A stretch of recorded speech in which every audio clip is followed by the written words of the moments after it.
All right, hello everybody. How we all doing today? Let's see who we all got in the chat here. I like to always say hello to whoever's tuning in live. Let's see. Let me make sure everybody knows what's going on. Can they hear us? All right, sweet. I think I see the video playing now. All right, let's see. I see Sir Colo, Junkyard Emperor, Snow, Stelio, Raider, Bevy Fisher, Pershing Tank. Let's see who else. Fright Night Brutus, the Gentle Cat, Fake Anarchist, Janelle, Sir Solo, Roji, Grahovac, Mockholt, Kobudak. Who else? Let's scroll up here, see what I missed. I think that's everybody. Oh, wait. Ivan Matvienko. Privyet. Bevy. No, wait, I already said hello to Bevy Fisher. I think I got everybody, just about. Anyways, welcome everyone. Hey, what's up, Cello Monster? Good to see you all. Oh, that's right. I got the little hello things here. All right, everybody. So I'm here today with WhaleOil, concept artist you've all probably seen around Twitter and stuff and other online art sites.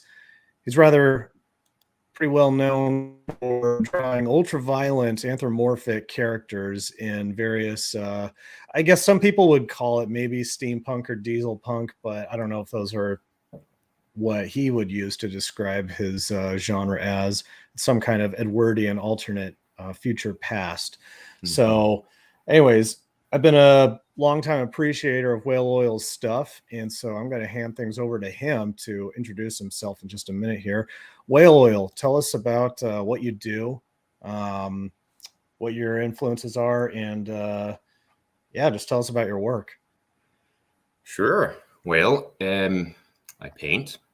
I make lots of paintings and drawings. I mean, the whole thing with concept art, I think a good place to start is how I got into that necessarily. So, as my name implies, a great deal of my influence comes from Dishonored, right? Dishonored, the fictional world where everything's powered by whale oil. And I remember seeing Dishonored back when I was a young boy in 2012. And I was, for whatever reason, completely infatuated by the concept of just this unique world. How it was, it was definitively the steampunk world, but with a style and an aesthetic that was never before seen. And it didn't take long for me to find the concept art. And at the time, when I was a young man of that age, I was not necessarily familiar with what concept art was. The point being, I had seen that, and I suppose that's that's definitively what inspired me to get into concept art. And you'll notice that the art of Dishonored certainly is something that influenced my style to this day. But concept art in relation to, or rather in the context of breathing life into a fictional world is something that I think I learned from Dishonored. And so it was since then that, I taught myself how to paint, and I taught myself how to illustrate and whatnot. And it was past, I'd say, it's been no more than 5 years that I got into the whole world building scheme. Prior to that, the whole concept was sort of beyond me. But for me, it was not so much. I mean, world building, I picked that up as a not just as a means of expression, but also I would say it's a form of practice.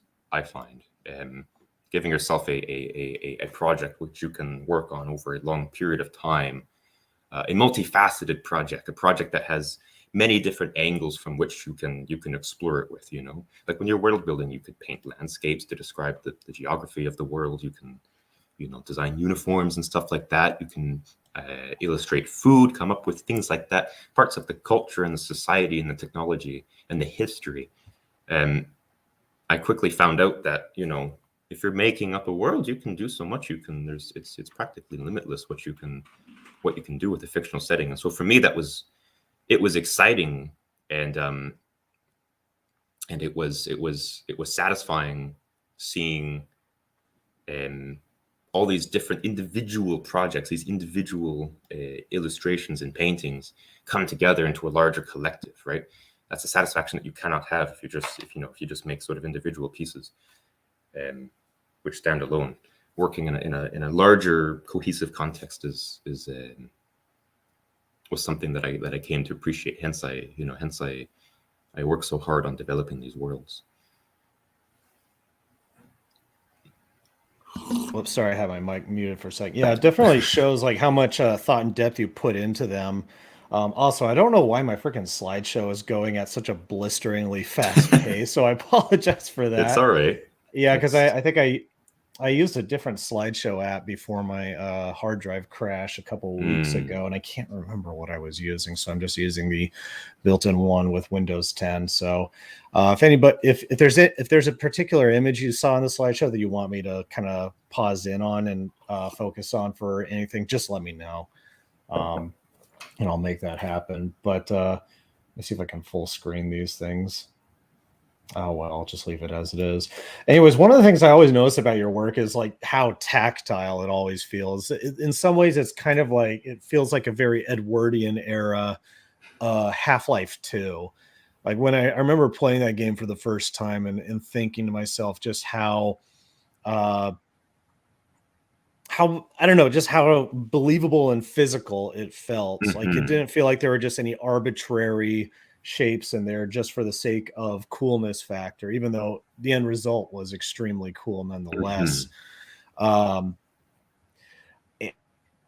was always just astonished with how the designers in that, for Valve managed to pull that off. And you do a lot of similar stuff. Like in this image right here, for example, I'm going to zoom in a little bit.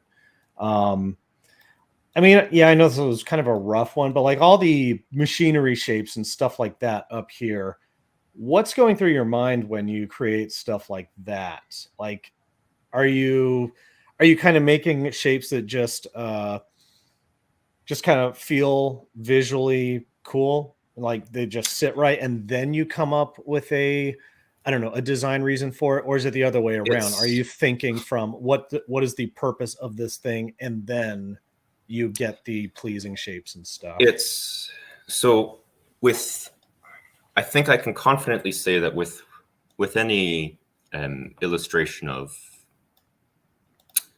I'll say any illustration of a product, something that needs to work, something that needs to function, I will always think, okay, what is this thing doing? What is this product doing? So in the context of, say, that one painting that you showed with the blue and orange light, when I painted that, I said, okay, he's working some sort of stamping machine or some sort of press. So the function was established in my mind. As for illustrating that function, as for designing a machine to fulfill that function, with that painting, I'll admit a lot of it is, I'll say it was intelligently fudged. And so what I mean by that is I'm using shape language that says, yes, this is a machine. Yes, this is like an armature that pushes this and this and this and this. I use certain shapes and forms that imply imply functionality. But if like I could probably nitpick that drawing and I say, well, this lever may not necessarily do something. This lever may not do something. But I understand how machines work. You mentioned earlier how a lot of my pieces have, you called it a tactile sense, a tactile design to it. And that is intentional. For the longest time, since I was a child, I was obsessed with machinery. To this day, I'm 100% a technophile. I absolutely love machines. I love seeing how things work. And more specifically, I love to know how things are made, and how something works is just as important as how that thing is made. If we look at this painting here, you will see how you can, it is my hope that you can point out every individual piece in this weird shack thing. Every part has a purpose. Every part can conceivably be made. Each one of these is, either extruded sections of metal, stamped pieces of sheet steel, rivets. We have some tension screws and screw jacks on the left. Every single piece there has not just a purpose, but it has it's tangible, it's conceivable, it can be made. And that's something that it's so automatic for me. It's so automatic for me to design something that can be built. And as for why, well, because I suppose I've just studied it for so long. Form follows function. That's quite true. I mean, I'm just as much a concept artist as I am an industrial designer. So, being mindful of how things are made and how things work is completely a part of my creative DNA. And so, as a consequence of that, and I think this is my ultimate point. As a consequence of that, I'll say of that knowledge, of that understanding, I can design in such a way that the product is completely tangible, is completely possible. Like, when I design my firearms, I always try to make sure that every single one of these designs is 100% producible. That is always my aim. But in the context of that, the other painting that we were originally talking about with the blue and orange lighting, that one is 100% possible, possibly. But that one is more, I am able to make something that looks like it works because I know how things work. And so I know what sort of components to toss in order to make it believable. Right. So who are some of your biggest influences overall? Well, there's one name I think everyone knows already. Mr. Antonov, Mr. Victor Antonov. He is. Yeah. Yes, everyone knows that already. I'll be completely honest. I know for sure that I've seen his work around, but he was never one that I was familiar enough to latch onto as like, oh, that's an Antonov piece or something like that. But I've definitely seen his work around and can kind of recognize some of the thematic similarities pop up here and there. Yes, his artwork has stood out to me for the longest time. Again, originally it was most likely Dishonored again that stood out to me, because with Dishonored is one of those pieces of media that has such a insanely tight and cohesive design language that permeates pretty much every inch of every product in the game. If you could look at any building or character or uniform or weapon or furniture or technology in that game, it all shares the same language. It is all written with the same intonation, and it is so utterly Victor Antonov. I feel as though I mean, obviously having studied his work so much, I feel quite familiar with what a Victor Antonov piece of artwork looks like. I think I know what his language is. I think I can speak his language is what I'm trying to say. And so you mentioned you may not be able to point to an Antonov piece out. Well, I think I can. And I think that's the point I'm trying to make, is I'm very intimate with his style, and it's something that's always stood out to me. To me, it was extremely potent. What a Antonov piece was, or what had Antonov's influence. For instance, Wolfenstein: The New Order? Yeah. Haven't played it, but I've seen it around. And I remember thinking this while playing it, not having known he worked on it. I noticed some designs had a bit of an Antonov flair, and I thought, I bet you Antonov worked on this. And sure enough, he did. Anyway, my point is, he's a little bit more prolific than perhaps many people realize. But if you know what to look for, you can find Antonov's work anywhere. It's unmistakable, in my opinion. Unmistakable. I'll definitely have to look him up. So as far as like genre goes, I know a lot of people, they throw the S word at you, the S -- punk word. How do you feel about that? How make feel when people call you steampunk? Well, or is there a better is there a better nomenclature that you would prefer to go by? I see. That's okay. That's a very good question, because this is a problem that's certainly not unique to me. Yeah, I get it a lot too. I it's endlessly frustrating, and I really hope that at some point, again, I'm not sure who's in charge of something as abstract as coming up with a genre name, but I really hope that one day we as a collective can come up with a better word to describe that, because, like, fundamentally, like, on paper, I think steampunk is brilliant. On paper, what is the definition of steampunk? It's a Victorian era or possibly early Edwardian era sci-fi. You know, it's steampunk is what if a Victorian era technology just, skyrocketed or whatever. And on paper, that's brilliant. On paper, I love that. But then we see that executed time and time again in the worst possible way. You look up steampunk and you see men with top hats with gears sticking out of their ears. It's ridiculous. It's absolutely ridiculous. And again, following the textbook definition, I would feel obliged to describe a lot of my artwork as steampunk. I feel obliged to do that because, technically speaking, it kind of is. But it's not. There's this frustrating contradiction between the textbook definition of steampunk and what is colloquially, what is generally known as steampunk. Colloquially. Colloquially. Anyway, but to answer your question, what on earth to call it? Well, I don't know. And you know what? Like, I'll speak very specifically for a moment here. If we look at, say, look at the painting we have before us, which is obviously set in the little Endrish Empire setting. Is that setting steampunk? Well, it kind of is. It's a Victorian era civilization that has sci-fi technology. So that technically counts as steampunk, but then the aesthetic is very moody and kind of diesel punky, and it pulls from a lot of, either straight sci-fi aesthetics or diesel punk aesthetics. And in other places, it's like got this weird gothic, medieval / late Renaissance feel.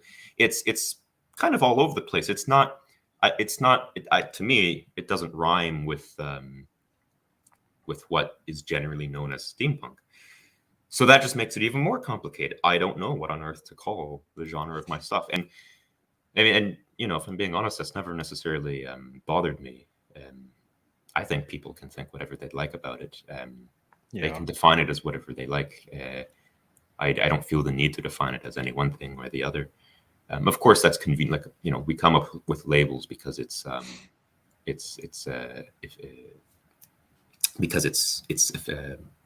convenient. It's convenient to categorize things. But I don't know. I feel like my stuff falls under multiple different categories. It's almost impossible to put a single word to it. But I sometimes feel like the affixing punk to everything is getting a bit tiring. I mean, I know I use diesel punk fantasy to describe, what I'm doing with my graphic novel, just because at the moment that's just the best descriptor I have for it, even though I don't think that there's necessarily a punk element to it in the way that, I think popular genreification likes to throw the terminology around. In fact, I don't like it. I never really liked punk music myself. I was always more of a metalhead or a goth or a rivet head myself, but it's the best genre terminology out there. I have to ask, I have a nagging suspicion about this. What do you think of Disney's Atlantis, The Lost Empire? and why is it the best 2D animated film ever? Well, to answer your second question, because it is. And to answer your first question, I love that film to death. That was oh goodness. I remember it so vividly. I believe I must have been 4 years old, and for my birthday, I had received the DVD of Disney's Atlantis. And nice. Sure enough, I watched it, and I would say probably in ways that was unconscious to me at the time, because obviously I hadn't been painting since I was bloody 4 years old. But I think in an unconscious way, Disney's Atlantis had just as profound a impact on my visual tastes as, say, Dishonored did in 2012. Atlantis is a deeply important film to me in that respect. I love the art style of the film. I love the tone of the film, just the look and feel of everything. Really, the design. I come back to the designs. I mean, again, I'm obsessed with designs. I'm obsessed with machines, and good God, the machine, the designs of the equipment and the vehicles and the uniforms are just phenomenal in that film. Absolutely phenomenal. Yeah, and the soundtrack is one of the best ever. I mean, most movies don't even bother with actual soundtracks anymore. They just kind of have synthesizer drones and sampled drumming loops and stuff. Yeah. But I thought that James Newton Howard's score for Atlantis was just one of the most inspiring things ever. I also find it interesting how Stanislav Sukovsky was such a huge influence on Atlantis by way of Mike Mignola. That's a little bit of an esoteric weirdism for you all to look up. But Who is that? Can you tell me? he was a very eccentric, weird Polish sculptor and painter from the early 20th century.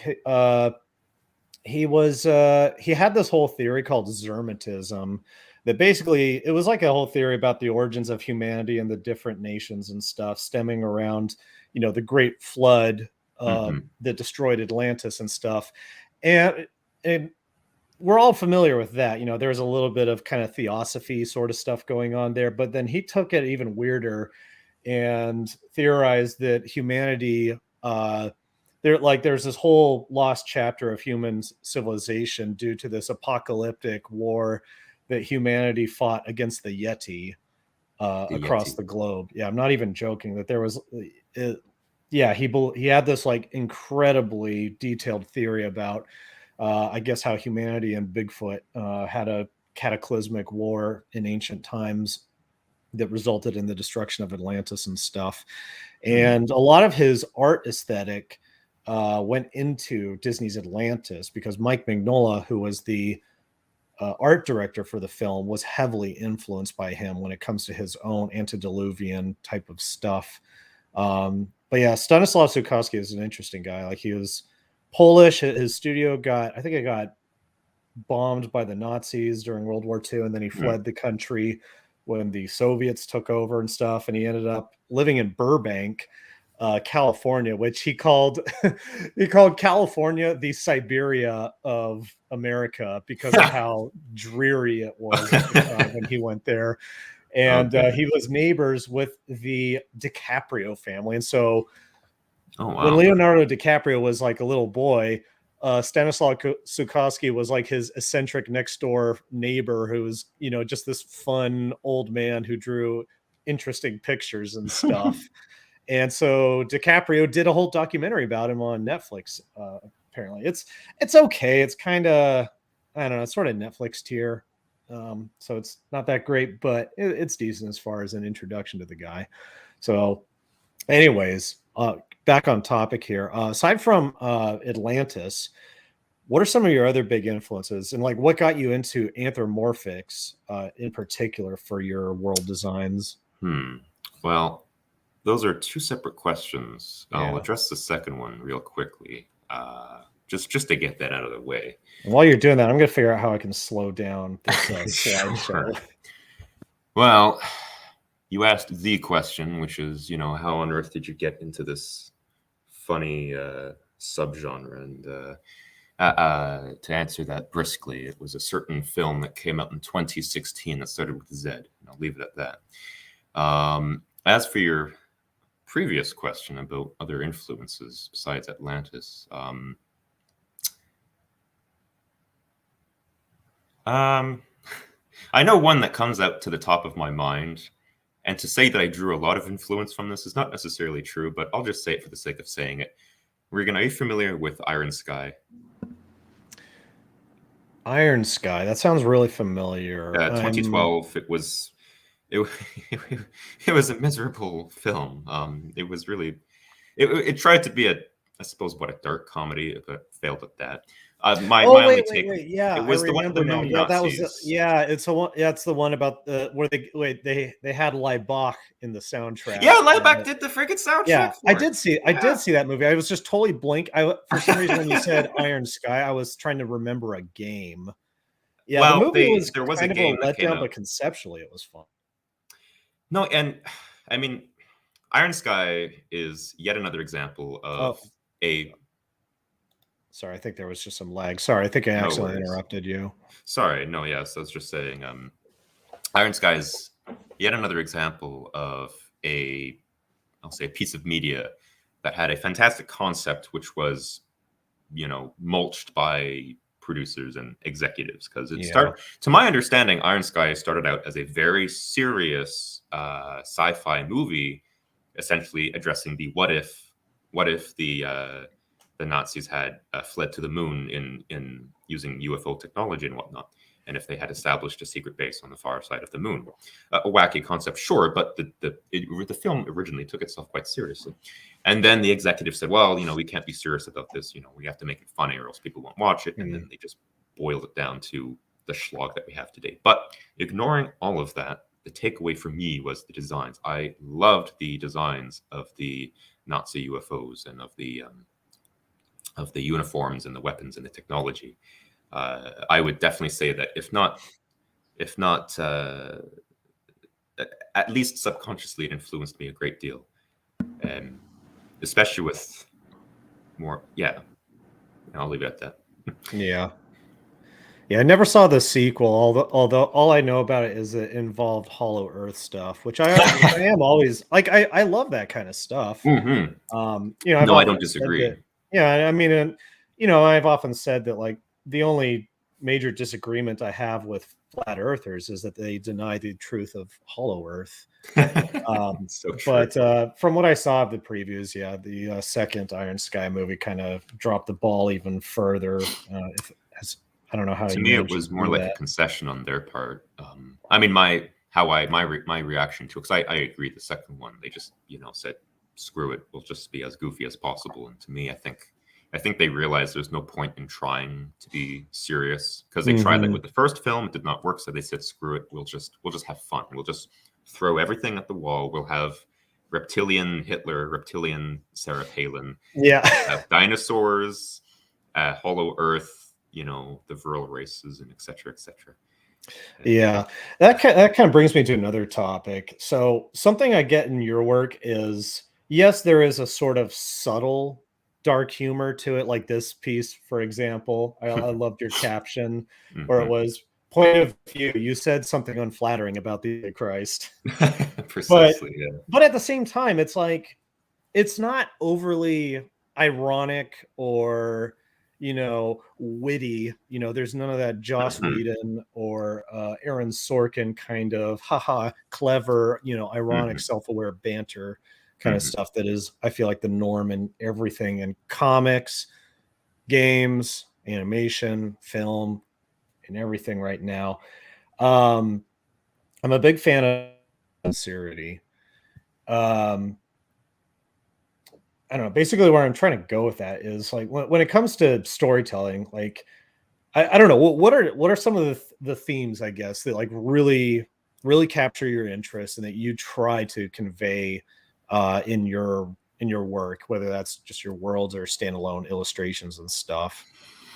Like, what is it that you want the Mm, viewer or the audience to walk away with after they experience your work? mhm.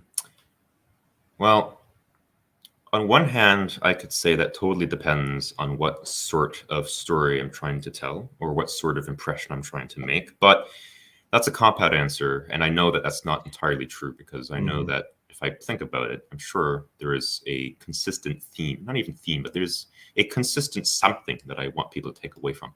And my answer to that is, I think, to help me answer this, I'll first point out a pattern that you may notice in a lot of my artwork. I tend not to tell in the abstract sense. I tend not to tell individual stories, if that makes sense. I like to show things or events or places which I would say are impersonal. What I mean by impersonal, so, okay, I paint, for instance, a lot of products. When I say products, I mean guns, technology, etc. That's very impersonal. It is a product. It is interchangeable, but it is a thing which many people can have a, how do I put it? Like, I'll contrast what I do with something like what you do. You are a very personal person. Your art is very personal. You have characters which your audience can latch onto, with which your audience can have a relationship with on some level. Mhm. I do not do that because I'm not very good at that. Mhm. I'm not a people person. I like Interesting. to create, in the simplest of words, products which people can then have a relationship with. And that sounds weird, but in industrial design, this is all we ever do. So what I mean by that, I mean, okay, I'll use myself for an example. You know, back in the day, I'll bring up Dishonored again. Back in the day, I loved Dishonored. Why? Because it was full of these things with which I can, I suppose, feel inspired by, feel awe with, be impressed by, think, oh, wow, that's so cool. Like, why do we enjoy products? Why do we want things? We form relationships with these things, and I want to create things that will, I suppose, leave an impression with. I want people to think, oh, that's cool. Oh, that's neat. Oh, I wish I was there. I wish I could feel that. I wish I knew what that sounded like, etc. Um, and this, I would say, feeds back into my my tendency, my desire to make things feel very real, right? I want people to feel as though they could step into the illustration and feel and work with this piece of technology or with this product or whatever. I want to create environments and places and scenes that people can feel immersed within. I think, to boil it down, I want to deliver an experience. I think if I had to reduce it as much as possible, what I want with my art is not necessarily just to tell a story per se. Sometimes, yes, I try to do that with like overarching narratives, but if we're just looking at individual paintings, my objective is to give them an experience, to make them feel as though they could step in here, hear the sounds, smell the smells, see the sights, etc.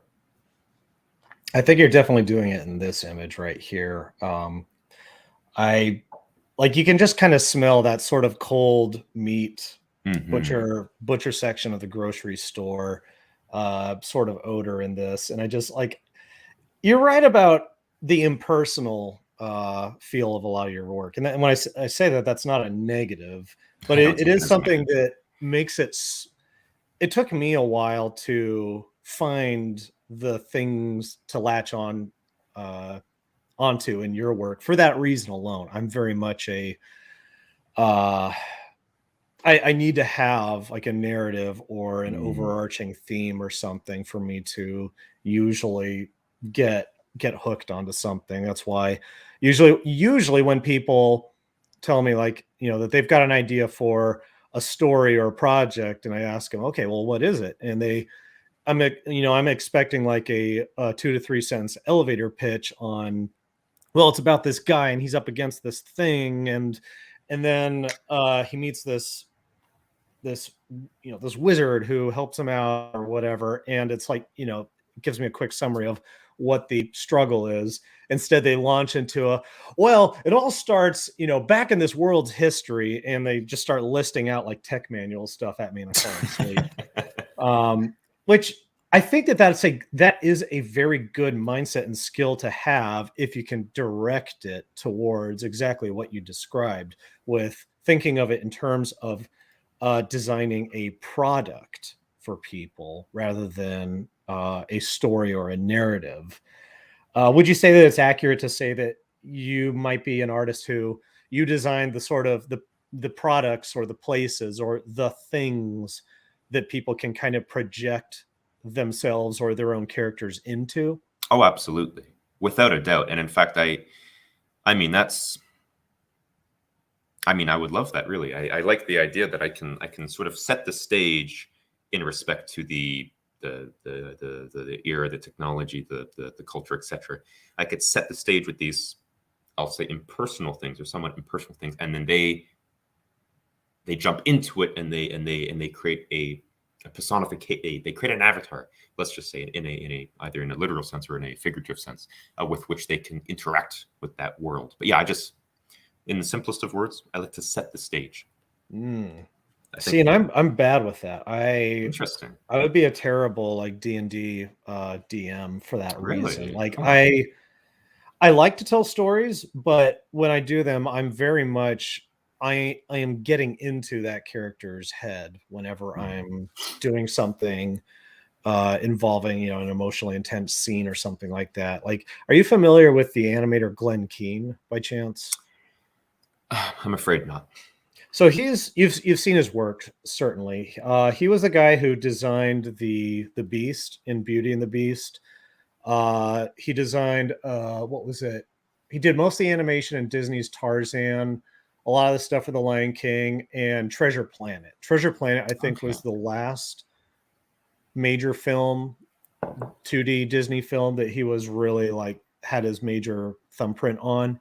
Hmm. He's just known for just extremely complex and expressive characters and stuff beyond even beyond what was already really expressive in Western animation at the time. And something he would talk about is how he would be animating the Beast, you know, at Disney Studios for, you know, days on end, and he would start to have like people would remark about how he was starting to look like they would ask him like, "Are you doing okay?" Because he was getting so into the character that he'd be like hunching over at his desk and like kind of adopting this almost, you know, hulking, Hmm. brutish, feral body language because he was getting so into the character. He was contorting himself in ways to get get his head inside of the character's mind and body in order to draw it better. And he did the same thing with John Silver. I think that's the name of the main pirate Hmm. character in Treasure Planet, where you know he kind of like started walking with this sort of like big bellied swagger everywhere he went. This kind Hmm. of arrogant, you know, limping, peg legged sort of strut Yeah, without even like realizing that he was doing it because he was just getting so into it. And I find that like I tend to do the same thing I with see. a lot of my characters. Like for Oh. me, part of the reason why I'm, you know, so obsessive about weightlifting and swimming and stuff uh, is because it's actually essential to me as a character artist. Even though I'll explain why I don't think of myself originally as a character artist, but I had to uh I don't know, I had to like experience some of the physicality that I'm trying to put my characters through in order to believably convey it, I think. But the reason why I didn't think of myself as a character artist for the longest time is because originally characters were the hardest thing in the world for me to draw. I could draw Hmm. environments and props and things pretty well as a beginner, but characters and figures were the hardest freaking thing in the world for me Really? to pick up. Yeah. And what? I wanted to get better at them. It just took I was years behind skill wise on those in terms of my aptitude.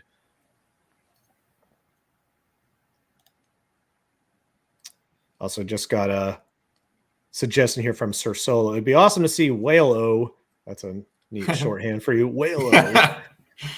Do something like the blimps and goons from Wyatt's setting and see Reagan do the war vet Meezer or other characters in Whale's work.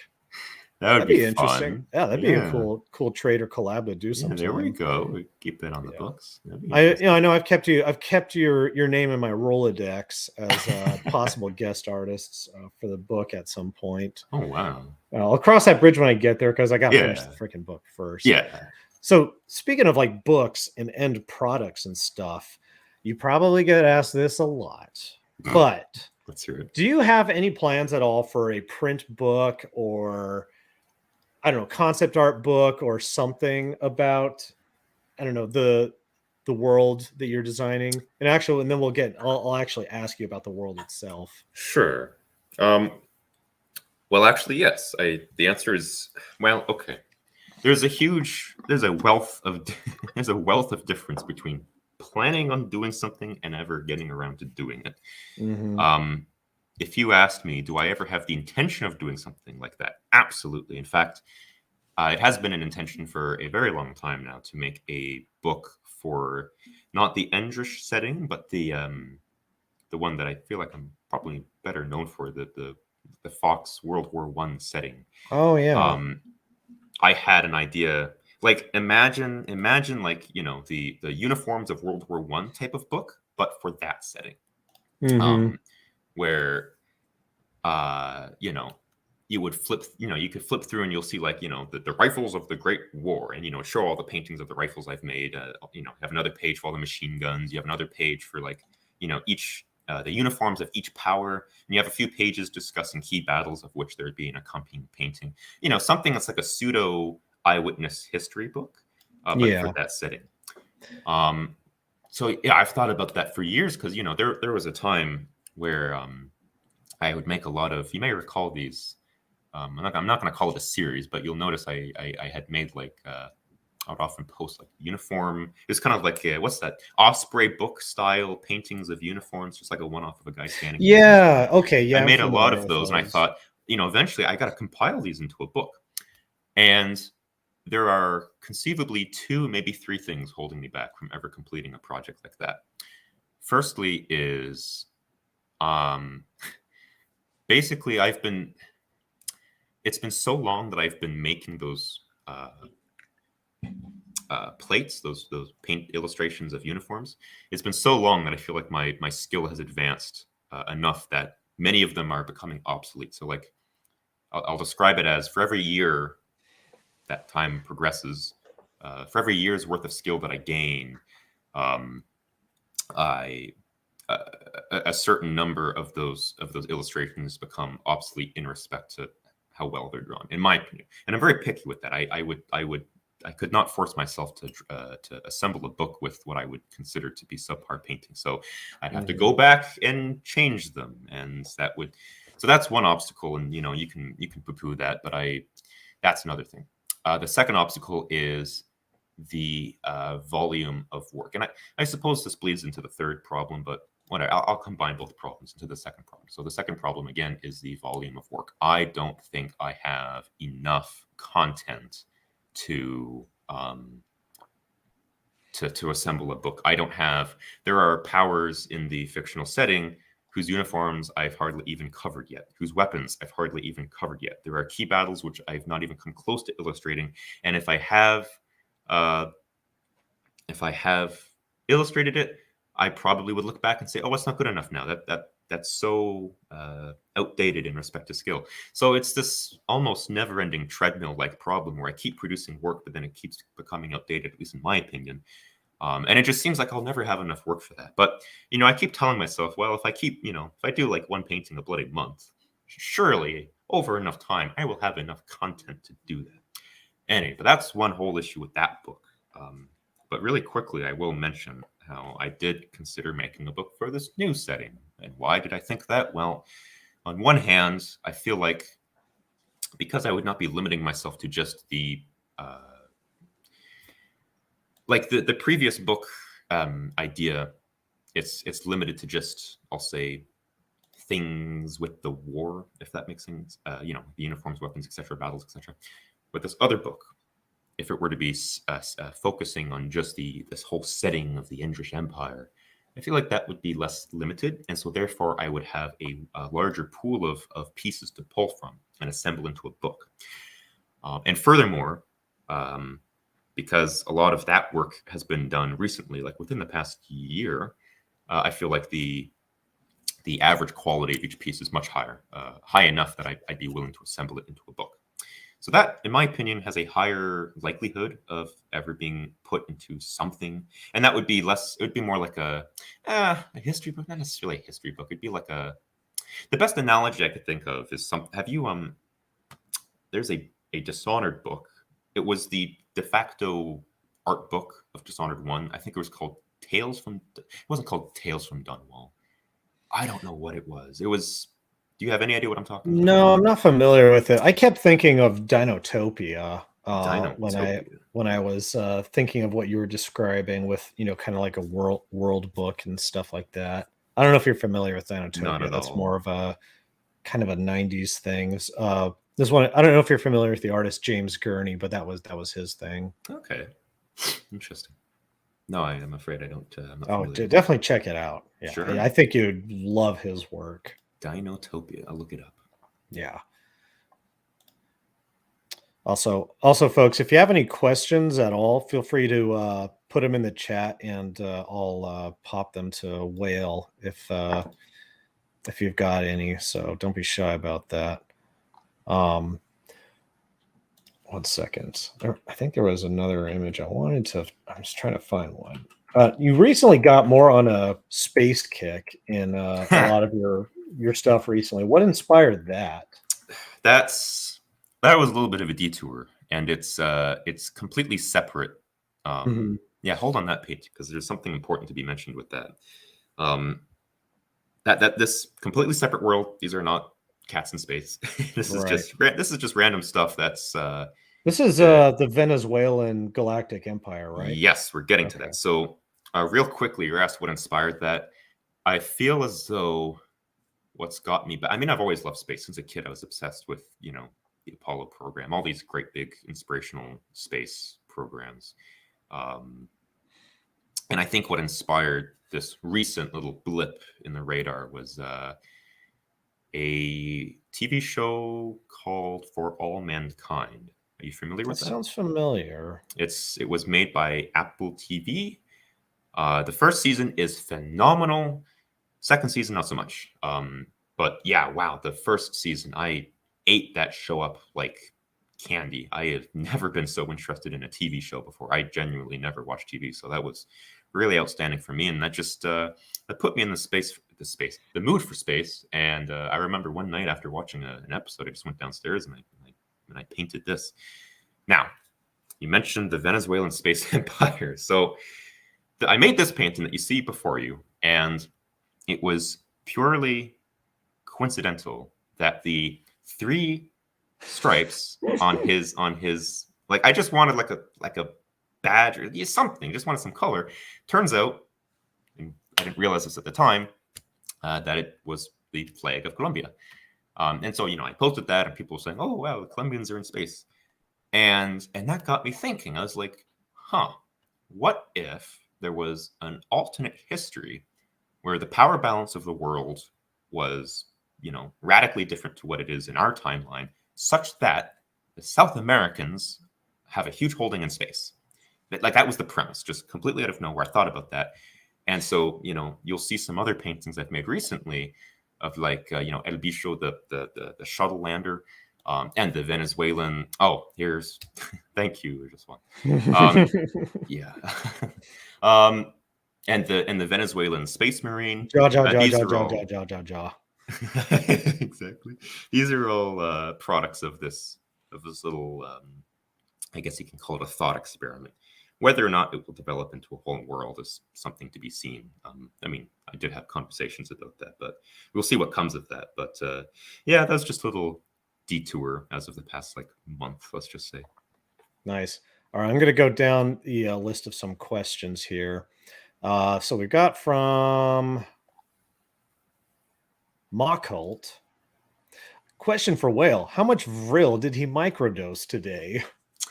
I would say a pretty healthy amount. In fact, I nearly went through my supply. It's hard to get by, as you know, with the amount of UN soldiers guarding the South Pole. It's very difficult to get more Vril. So yeah, I know. I couldn't go through my supply.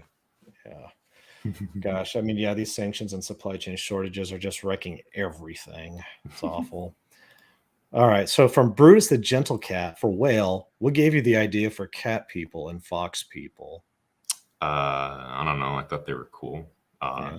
I don't know. I just sat down one day and thought, oh, well, I sure do draw a lot of fox people.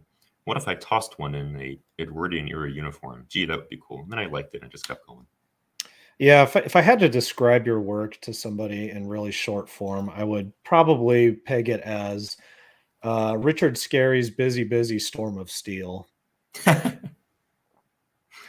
So from Vivid, aka the creator of Dream Keepers, any thoughts on a role play system for your world? Um, I'm vaguely familiar with roleplay systems, having, I guess, used them back in like my high school days. Whether or not I could write my own is a pretty tall order. I am not confident that I can. If push comes to shove, sure, I'm sure I could produce something. If I had a partner to help me, I'm sure that would go. So can I do it? Sure. Do I want to? Not necessarily. It's not something that interests me at the moment. Yeah, yeah, I get asked stuff like that periodically too. Like, would Yeah. would you want a game design based off of your comic or a role play system and stuff? And it's like, well, if there's someone else out there who I can really trust with the intellectual property and have them do 95% of the work, and I just kind of, sign off on it and just make sure everything is Yeah, that canonical, sounds ideal to I'm me. fine with that. But it's like I want nothing to do with the development process. It's such a headache. It's just I want to just be freed up to draw, because I know so many people who become showrunners or game developers and stuff like that, and they never have any time to draw anymore. And I just don't want Yeah, to put myself in that position. From totally. Haru, I would love to commission Whale for one of my character designs. Oosh. Yeah, I think your commissions are closed, correct? They are technically closed. Okay. I mean, look, between you and me, just come in my DMs and we Yeah. can discuss something. That's right, Haru. Don't tell anybody else. Just yeah, go into Whale's DMs, slide into his DMs, just DM him solely with "Hey." That's There we it. go. That is how you do business in these parts. There we go. Fake Anarchist asks, I would like to ask Whale what other sites or resources he uses for his world building research. Oh gosh. Well, I don't know, Wikipedia. I mean, I pull a lot from, I suppose, I guess I guess really. I mean, it's okay. What components of world building do I need to do research for? Well, I mean, history, how things work, how politics work, how geographical freaking, I don't know, cultures evolve, stuff like that. If I don't understand how that works, I'll look it up. I'll look up, the history of South America between, in the 19th century, just to get an idea of how a culture or society like that would work under X conditions. And then I would pull that information and try to expand upon it. Likewise for, technology, if I'm designing a product that's based upon a technological concept that I'm not familiar with, I'll look that up and I'll try to get a basic understanding of it, or enough of an understanding that I can therefore design around that concept. So if you're looking for sites or resources, I can't name anything. I typically know what I'm looking for already, and I'll just look it up. Awesome. Also, I don't know why StreamYard won't let me display super chats sent through Streamlabs. I suppose because of my hard drive crash, I'm still kind of repairing everything from. I haven't quite gotten all my API integrations linked together, but I got a super chat from Clipset. Thank you so much for the support. Clipset says, excellent stream with two great artists. Thank you so much, Clipset. Yeah, sorry, I cannot figure out why the Streamlab or the donation message did not pop up. That's kind of annoying.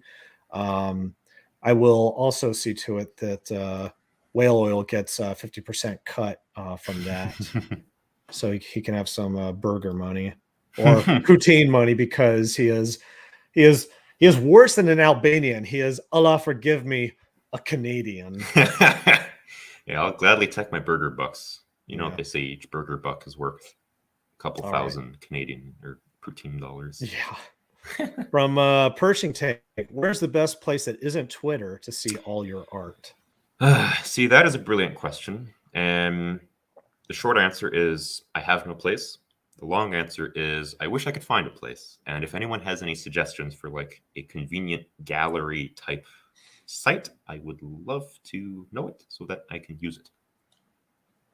Awesome. Yeah. If you do get any other links to your stuff that you'd like me to add into the show notes, I'll make sure to do that Sure. later on so people know where to find it. Acknowledged. Checking the other questions here. From Rooks the Hobo, Venezuela campeón del mundo, no joda, te amo, Venezuela, saludos de Caracas. Gracias, Roswan. Nice. From Aaron Tharp Productions, is there a piece of work you can share with us that has personal significance to you? In a slideshow? God forbid. Jeez. I mean, personal significance. I mean, I don't know. I mean, I know exactly what you're asking. I can't. Not necessarily. Not that none that I could think of. I mean, Regan's blowing through these, and I'll tell him stop if I see something. But Yeah. right off the I got bat, the nothing comes to mind. I mean, I don't know. Maybe the propaganda one. I mean, they're all propaganda, aren't they? Maybe Yeah. maybe the one with the soldier walking the two kids, the Endrish. Yeah, soldier. I don't know. definitely like that one. It's just a really nice like moment in time kind of vibe, which Yeah, you don't see that as much in your work. So it was an precisely, yeah. interesting little contrast. Yeah, I like. Yeah, it's important to draw people happy too.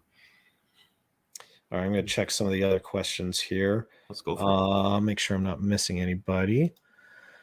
Opinions on World War I era water-cooled machine guns. My favorite, in case that wasn't obvious, I live, breathe, die, and all other verbs with World War I era water-cooled machine guns. I absolutely love it. In case that was not obvious before. In case it was not obvious by the wealth of water-cooled machine guns that I've painted and drawn over the years.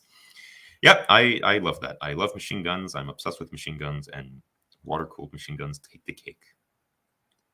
Nice. Good choice. All right, next question here. Let's see.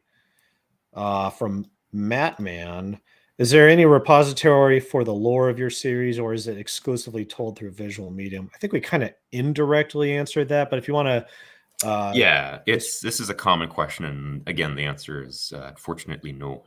There is no place. There's no repository. I wish there was.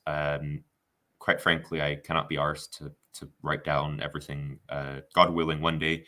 But to answer your question, no, you're going to have to piece it together through through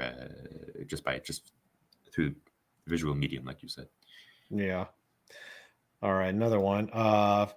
For Whale, do you identify yourself more with a cat or with a fox? Well, with the cat, of course. It is true. There was once a time where I identified as a fox, but no longer. It is now cat time. I'm much more cat-like, it is true. From Roman Muskaliev, hey, Whale, what do you think of Order 1886? A very good question. So I love the game, personally. I'm not going to defend it as a game. It's your box standard run around, cover shooter, chest high walls, shoot at the waves of enemy, move on type of game. So gameplay wise, very uninspired. But the designs in the game, absolutely love it. In fact, I would say it's definitely one of the greater influences for the whole Endrish setting. That being said, of a technologically advanced Victorian era society. On the topic of games, actually, that reminds me. What's your opinion of High Fleet? I never played it. What? Oh my gosh, this stream is over. This is absolutely haram. I've watched people play it. Oh, come on, Regan. Oh, I thought he was leaving. This is my response. Look, God willing, by Allah, behave yourself and play High Fleet, or you will come to meet my It's not my kind of game. I don't like these 2D back and forth games. The designs in it are uninspiring in my humble I opinion. mean, they are flying bricks, yeah. Yeah, I don't know. It's I'm very picky. You'll have to forgive me. I'm a very very picky man, and it's okay. It's a B plus in my personal opinion. I'll give it a chance someday, but until then, it's yeah. It's I do agree. Like the ship designs, like I was initially not really inspired by them at all, but then I understood they're like, okay, well, it's kind of like Moonlander physics driven type of game, but it just happens to take place in the air, which okay, yeah, I guess it's an outrageously inefficient use of Yeah. fuel, but the rest of the game is so freaking cool that like I'm Mm. able to roll with it. The whole Mhm. idea of this sort of Lawrence of Arabia meets Mhm. Homeworld meets this kind of czarist diesel punk Mhm. version of the Russian Afghanistan war. Mhm. Pretty freaking cool. I cannot deny that, and for the sake of saying nice things about the game, I will say the UI design is very, very, very well done and very outstanding. Yeah. I'll Oh, I'll give it that. it is great. It is definitely like it feels a lot like one of those 90s uh super techy flight sim space trading games for, computer dads that read the entire manual, and the manual is like the size of a phone book. It's one of those kinds of games where it's like you Yeah. actually have to like have a notepad to write down cryptography notes Mhm. and charting nautical miles and intercept courses and stuff. It's pretty freaking cool. Mhm. Mhm. All right. So from Isaac, which Ryan Gosling archetype does whale oil orbit the most in his game? um. Oh goodness. The first and only one that comes to bloody mind is I don't I don't bloody know the different one. I mean I haven't seen Drive. I've only seen Blade Runner once, and I'm sure there's a dozen more that I've just completely forgotten about. So your answer, Isaac, is the bloody Ryan Gosling from Blade Runner. That is my final answer. Good choice. Good That's all choice. I could think of.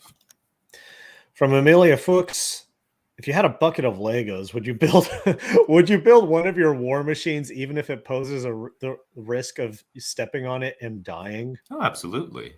Hmm. I Without a mean, doubt. he who dares wins. Precisely. From Stelio, are you more comfortable with drawing anthropomorphic animals than humans? Um I suppose that I suppose I have to answer yes. It's there's comfort and then there's confidence. I mean, suppose they go hand in hand. I don't know. If push comes to shove, I can draw a human, and it's. If I feel like I've been getting better over the past few years, it's not awful. It's not like I know there's a lot of anthropomorphic artists out there who just can't draw humans and say, "Oh, I'll never touch that." I'm certainly not one of those people. I'm fine with drawing humans. It's just to me, it's the only reason why I wouldn't is nothing to do with a lack of skill. It's to do with a lack of comfort, but rather a lack of, I guess, interest. I have more reasons to draw anthropomorphic characters over human characters, if that makes sense. Mm-hmm. Yeah. For me, it's I get asked it pretty often too. Like, why did you settle with anthropomorphic characters for my graphic novel? I don't know, for me, it just kind of came down to I just wanted the world to just be a little bit more removed and fantastical Yeah, than our own, just to kind of limit any questions of I don't know, just to limit the questions that'll come from what type of humans you use or humanoids or hmm whatever, and just do something that is a bit easier for the audience to project themselves into, regardless of absolutely. their background or familiarity and stuff. I totally agree with that. And also, it's just, and from a comic composing standpoint, there's times where it's like I need to convey that a certain character is peeking in on the edge of a panel, and it's like that's a lot easier to do when you have a freaking snout or something Yeah. to convey than just rather a flat humey face. Hmm. Let's see. Uh, Joni asks for whale. Do you speak French? No, I'm afraid not. Okay. It is a great embarrassment uh, as a French Canadian to not be able to speak French, but Wow. that's How does that yeah. happen? Well, that's what happens when your parents divorce and they don't speak French to you. No. But regrettable. Ryan asks, how long did it take to get to this level of drawing exactly? Um, Well, there's a question within the question, and I'll answer that question, which is technically, when did you start drawing or painting, whatever? Yeah. I mean, I've been drawing since I was a young boy, but painting is something I only ever began and took seriously in 2016. So it's been 6 years, let's just say, roughly speaking. Nice. I'm just scrolling down, making sure I'm not missing the other questions. Okay. Got one from Sully. In terms of aesthetics, which aircraft design for World War One do you consider the coolest from a technical standpoint? What do you which do you consider a marvel of engineering?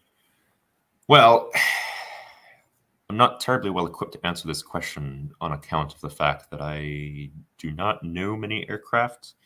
So therefore, I will default to my obvious answer of Zeppelins. I love Zeppelins to death. I think Zeppelins are cool. Don't tell me that they're obsolete, because I won't believe you. And frankly, I think making gargantuan aluminum skeletons and filling it with gas bags is very advanced, way more advanced and heavier than an aircraft. So there's my answer. Nice. Good answer. All right. Another you. one from Amelia.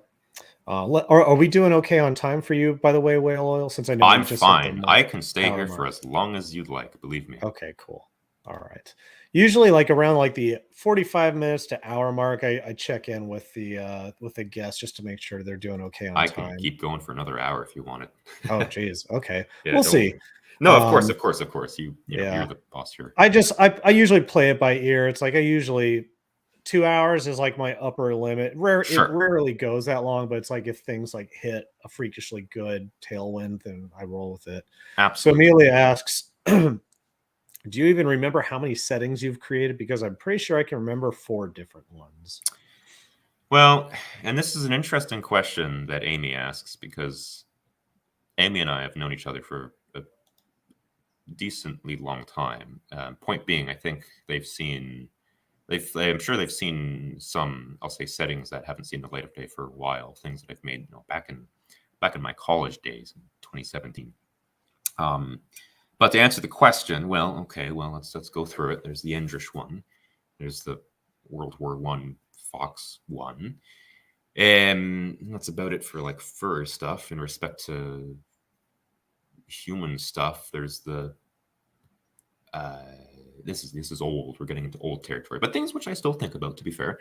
There's the Venetian one, which is sort of like my go-to fantasy or medieval setting. And then there's the alternate 1990s one, which has not received a lot of love as of late, though that's not true. I have technically designed things for that as of recent, which people have seen, but obviously don't know it's from my setting. And so that's 4. There we go. Amy was right. Awesome. From Isaac, what are your thoughts on Dishonored 2?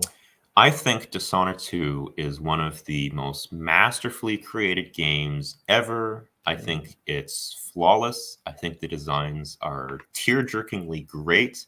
I think the story and characters are the most amazingly well put together. I can't think of a single flaw with Dishonored 2, if I'm honest. It brings me so much joy. I play it all the time. I play it every morning, as a matter of fact. Dishonored 2 is one of the best games ever made, and I definitely don't hate it. And I would never say that it ruined the franchise for me. And I'm very happy that everyone at Arcane gave it its best and made every single decision that they made. Nothing wrong with it. It's fantastic. Awesome. We've got a slightly more detailed question here from Shadow Polska. What is your method to not get lost in what you create? I'm making my own universe and my brain hurts while I'm thinking about rational and logical connections between my factions, cultures, or even distances between strategic points, cities on the world. The more I create, the more difficult it is to put together. How are you dealing with it? Wow. Well, I mean, perhaps it would be best if you slowed down a bit. I shouldn't necessarily say that. I mean, go at a pace that's healthy for you. But I think for me, I'll say an advantage that I have that's definitely not unique to me. I think anyone can do this. Is my brain does not feel full all the time, because I'm constantly taking these ideas, translating it into a visual format, which can then be stored, right? So I'm taking the ideas out of my mind and putting it out into a painting or drawing or whatever, thereby immortalizing the idea, so making sure I never forget it, and simultaneously bringing that information out of my mind's sort of like random access storage and putting it into something that I can, lock away. So you can write about it, you can draw it. I think my point is get it down onto paper in one form or another to get it out of your mind, so that, again, you don't have to constantly keep like thinking about it and reminding it. Another thing is, I suppose, focus on little things at a time. I don't think of everything at once. I really don't. I like to, in fact, I think at one thing at a time. I think of a product. I think, oh, wouldn't it be cool if X faction built Y machine? And I think about the machine. I think, oh, I wonder how that's built. I wonder what it does. And I think, oh, I wonder, who made it? Who do they sell it to? Does that affect something? Maybe there's a weird trade thingy going on with another country because of that machine. Blah blah. It's microcosmic, roughly speaking, not necessarily. But point is, you focus on one point. Maybe look at the adjacent points, but just try to focus on one thing at a time. Develop that, get it done. That's another thing. Commit. If you are focusing on something, commit to that thing, get it done, get it on paper, and then move on. Because if you have to commit to a whole bunch of things, you're clogging up your memory, right? If you're half working on a dozen different things, that's horribly inefficient. So focus on one thing, get it through, then pick up the next thing. Yeah, that's pretty much the same advice I give whenever people express, having kind of analysis paralysis when it comes to creating stuff.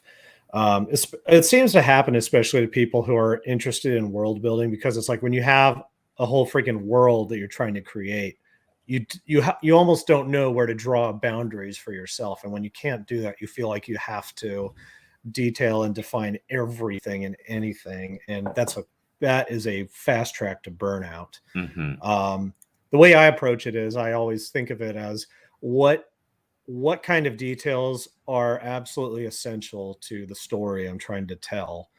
Like the way I do world building is I usually do it on the fly. Like I mapped out only as much as I barely needed for Wyatt's world, just so that I could just get the story rolling. Like I figure out like, okay, there's two main like big imperial races in the world, the hares and the canine folk, and then the Vark kind of pig folk, who are sort of like a no man's land kind of, not a great power type people. And I defined like just the like what's the main energy source in the world and some of the other basic things. And then from there, anytime I came up with anything more specific, it was usually in the process of writing or drawing the story and having to stop and think, okay, why is it that this armor exists the way it does? Or why is this character using swords along with firearms and stuff like that? And what does that mean about the world's, concepts of battle and chivalry and stuff like that? I only ask and answer those questions to myself if it's necessary to the story. The rest, I always leave room for discovery. I think that's my biggest thing. Is like I like to leave room for my own discovery, and also give people the illusion that I have everything figured out, Mm-hmm. and so they can all think that I'm not a total like left side of the bell curve IQ like I really am. So yeah, that's the way I treat it. It's more important to have something finished than it is to have it perfect. So Mm-hmm. just do as much as you need to get something finished and able for people to interact with, and be okay with the fact that you want to leave room for the viewer, the audience, to speculate and have questions and mystery. That's the reason why people liked, Star Wars and stuff so much long before, there was even the prequel trilogy or the Disney abominations and stuff, because there was a lot of room for speculation and theory and whatnot. And I mean, now there really isn't. And so it's like there's no point to it. Anyway, so yeah, that's my little addition to that. Next question from Sazan 007, another hyena. Something that interests me in your Fox World War I world is Anna Sovia a communist state or a monarchy with a czar, or maybe something in between? So Anasovia does not have a czar. Anasovia is a sovereign, I guess you could say nation. They're technically a planet, nation, national planet, whatever. And they used to be a colony of Isgopia. But things happened and they split away, thereby obviously no longer being a part of the Tsardom back on the home planet. So they're not a monarchy. Are they communist? Well, I'll be honest. When it comes to politics, I really am not very good at identifying things, so I'm not even sure if I'm confident enough to describe what kind of, or put a label on what they are. It is a controlled economy, so I suppose it is communist to some degree. They are ruled by viceroys, so it's also something of a autocracy to some degree. I mean, I'm sure there might be like a Duma or something like that. So something between, it's a weird socialist thing, something like that. Not a monarchy, I'll say that much. All right. Hold 1 second. Let me testing something out just to see if I can get this other Streamlabs alert to play. Let's see if it works this time.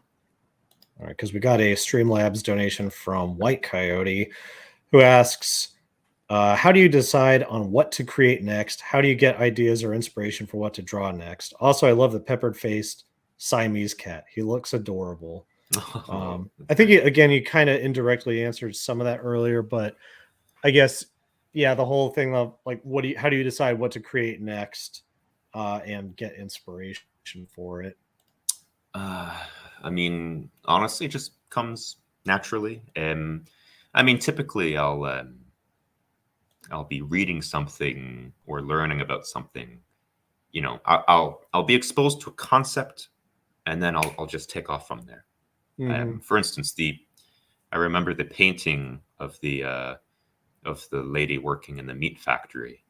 I remember I thought of that one night after reading my book on assembly lines. It was that simple. I was reading that, and I have an image in my head. And I'm like, oh, I should draw something akin to that, set in the world.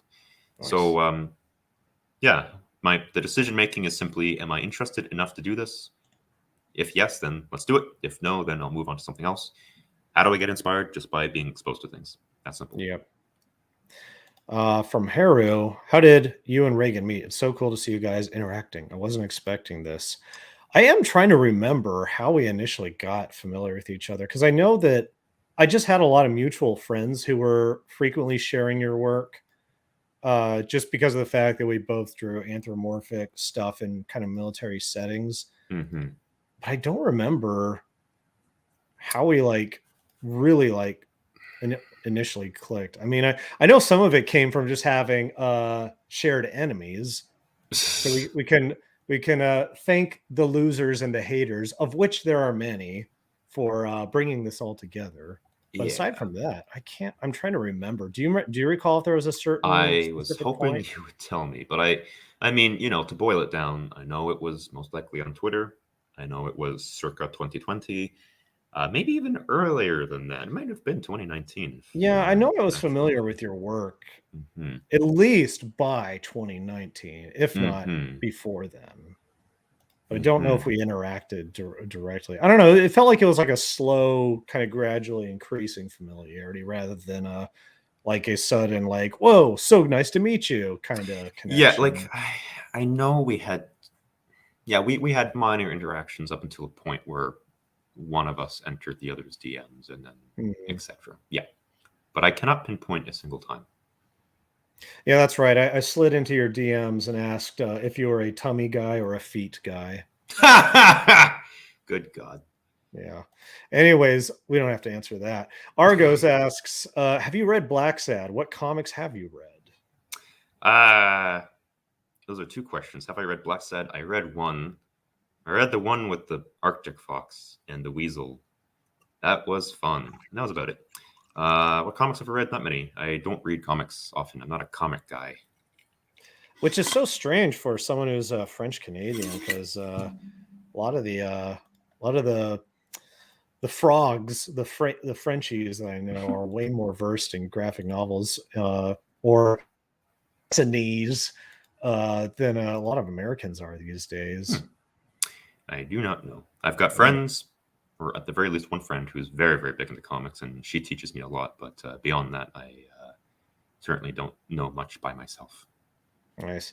So this is from Toon Kid, so I guess just tuned in late. Since I got here late, are you an artist? Yes, Toon Kid Whale Oil is an artist. His work is up on the slideshow here, and if you check out the links in the show description on this video, you'll see where you can find more of his work, including his print shop. By the way, folks, make sure you do check out his print shop. I highly recommend buying at least 10 of his prints just to be on the safe side. Mm-hmm. Yeah, buy lots. You get free shipping if you buy that many, I think. I think so. I know that Imprint had a free shipping deal if you bought $30 or more worth of. I think that's exactly what it was. Yeah. Yeah, I don't think that deal is still going on, but I don't know. They Really? might have like a free shipping for other amounts. I'm almost certain that it is still applied, but I really. If that's the case, I'm gonna have to hustle. If you asked me, I would say yes, it's still applied, but I don't know. I use Imprint as well, and they do really insanely high quality. So yeah, I've ordered a few of my works, and it turned out really well. From Aaron Thorpe, how would you describe your art style to someone who hasn't seen it? I guess grounded, practical, I suppose industrial, maybe moody. I don't make very happy things. I make things very grungy and dark and smoky. Cold. I don't know. I think I've covered all the bases. I don't know. What would you see, Regan? I definitely do get a coldness from it. I like to draw worlds where yes, there is a lot of grimdark and melancholy and sorrow, but there's sort of a note of hope or redemption somewhere in there. With your stuff, it's not crushingly grimdark, but no, it's not clear that there's necessarily optimism either. It really does depend on the viewer, I think, and whatever they're going to project into it for the most part. Mm-hmm. I would say that it's like when I look at your stuff, I get a very sonic quality from it. Not in the hedgehog sense. I mean in the sense that like I can visualize a soundtrack. Okay. That's interesting. All right. Not necessarily musical, but like audio, ambience. Yeah. Like I can hear the engine noises. I can hear the wind or the propellers or the footsteps in the machinery or things like that. Like it's just, I don't know. It's just, you are basically what I would categorize as just a pure world designer. You know, you're not funneling the viewer into a narrative experience, even though you might depict events. They are kind of depicted from an impersonal observer sense, like some kind of, autistic historian just perfectly transcribing things as they happen without bias or preference or something, which I can't do. I mean, I can do it. It just doesn't engage me, but I would say that's what you definitely do. Whereas for me, it's like, I like to strap the viewer in and torture them with a specific experience. It's like, I'm going to make you feel these emotions and bring you just so I can bring you back from it. I'm very Terry Mugler pilled in that respect. He's one of my favorite perfume designers, fashion designers, and eccentric bodybuilder schizos out there. Let's see. Let me make sure I'm not. There's a few other questions. Let's see. This username. PC Part Liquor. Any rituals or habits you do to give extra energy to make art, exercise, meditation, etc.?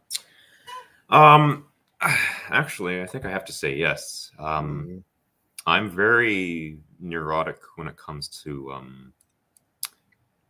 how do I put it without sounding like a weirdo? I guess stimulation. In our modern day, it's very easy for us to overstimulate our minds, and that deeply impacts productivity as our neuroreceptors are burnt out very quickly, and that's it's a absolutely devastating effect on motivation. So I do my best to avoid things. I play video games very, very rarely. Not rarely, but very little compared certainly to the average person. I avoid my phone at all costs. When I go to the crapper, I don't take my phone. I take a book. If anything, sometimes I'll just sit there and think. I go on walks often. Just take as much time away from any sort of stimulation. I sometimes I'll listen I'll listen to music often, but I'll notice what I'll do is the music. If I notice I get too buzzed, if my brain feels like it's getting oversaturated and fattened, then I'll try to shift down to something, I guess, less stimulating is the word, just to calm and allow my lower my brain's tolerance so that it can return its focus onto the artwork. So TLDR, you always on your damn phone. Get off your damn phone, and that's pretty much it. Yeah. These dang young people are always on their computer phones. I know. That's literally me. There definitely is a lot of truth to that. I've always noticed that oversaturation with music or media in general, it really does burn you out. A lot of people think that, you have to keep consuming inspiration and stuff. And actually, I think the strength and inspiration really comes from being able to get inspired from, find a thing that inspires you, whether that's a song, an album, movie, or something like that.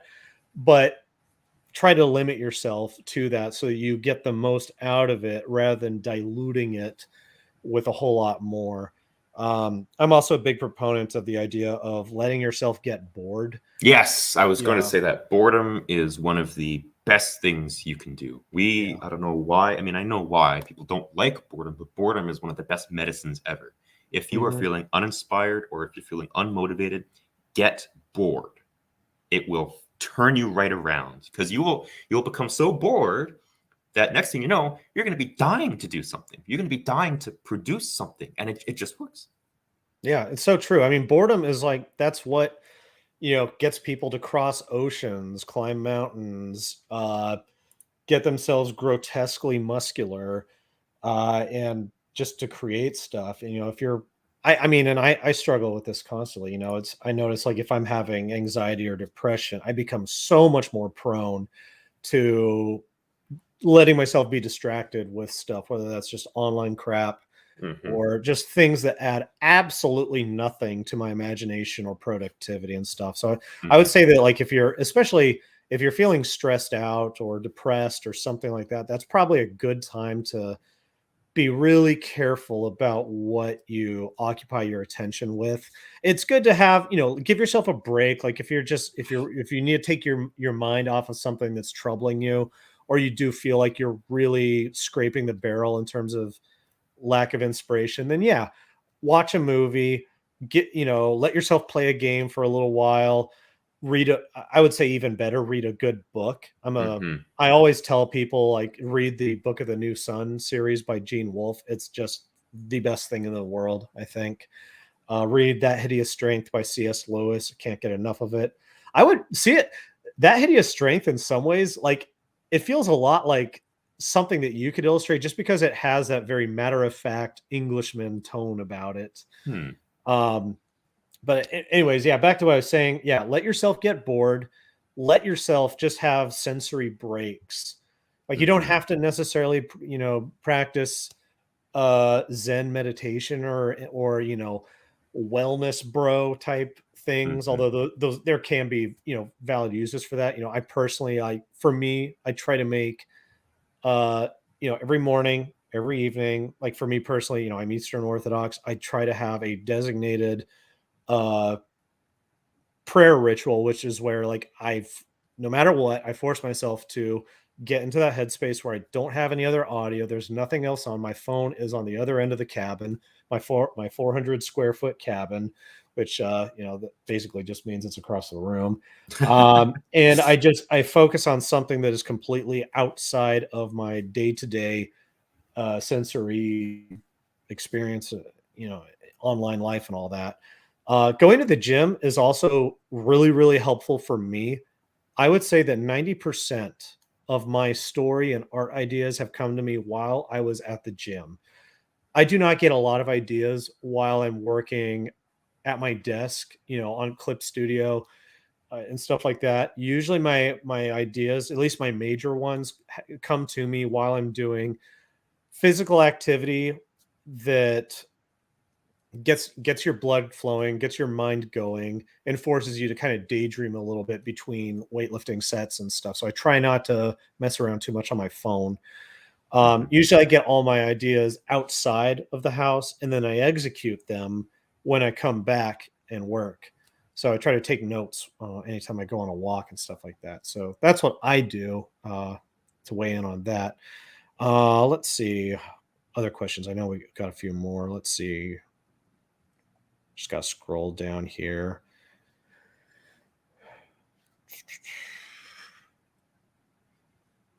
Okay. So from Stilia Raider, is it a problem if all my universe is trapped inside my head still? Yes, because what'll happen is your skull will not be able to contain all that information, and your head will start to swell up Akira style, which is why you need to get it out on paper or tablet or whatever quickly. Do it, like, seriously, it's an urgent matter, right? Like, we cannot afford a Neo Tokyo type event. Do you want to weigh in on that, Whale Oil?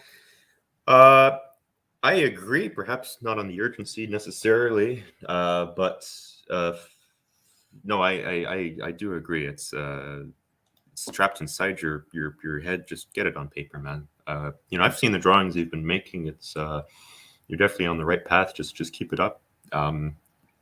Focus less on if you find that the rate of production is too low for that to be a solution, then what you need to do is you need to lower the quality. And that sounds like a bad thing, but what I mean by that is if it means just getting ideas out onto paper, out of your head, because remember, it's not efficient to have all of your ideas stuck in your head. If it means getting it onto paper, then just do some quick sketches or some quick notes on a Google Doc. Something does not have to be brilliant, does not have to be presentable. It just has to be out of your head. So you can do it, make it so. Nice. Let's see. Sir Solo asks if I have any of Whale's 3D stuff on tap. You know what? I don't, but I know what he's talking about with your really cool PS1 graphics, Meezer. If anybody has a link to that that they can post in the chat, they're more than welcome to. But just go to Whale Oil's Twitter, everyone. Again, the link is in the video description, so hit him up there. Make sure you follow him. Otherwise, if you don't follow Whale Oil, I'm going to follow you into a parking lot with no security cameras at night. And I'm going to make you take out your phone and hit the follow button on him. I believe it. What else? From Quickset, probably the most important issue. Any preference for 5, 4, or 3-fingered hands and character designs, or all the fingers and all the hands?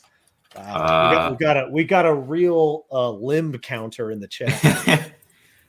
I guess 5 or however many bloody fingers a human being has. Yeah, I'm more of a 5-finger person, even when it comes to drawing really cartoony stuff.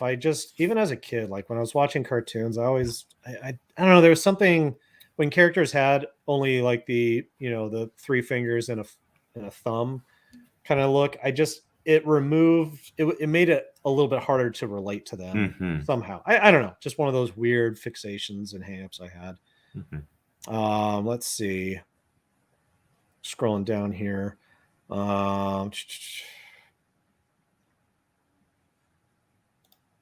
This is so sad. Smash that like button so Whale Oil gets more friends. So true. We all need to do that.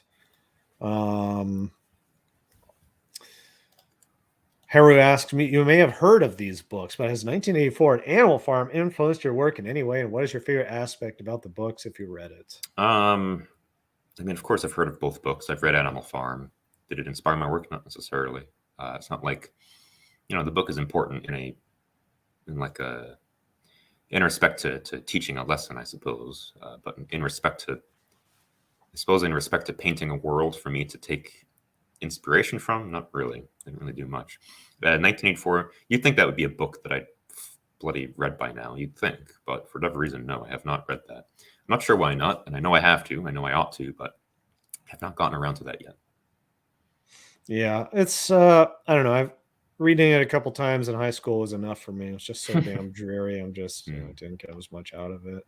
I'm more, again, like as far as dystopia novels go, I always tell people forget 1984, forget Brave New World.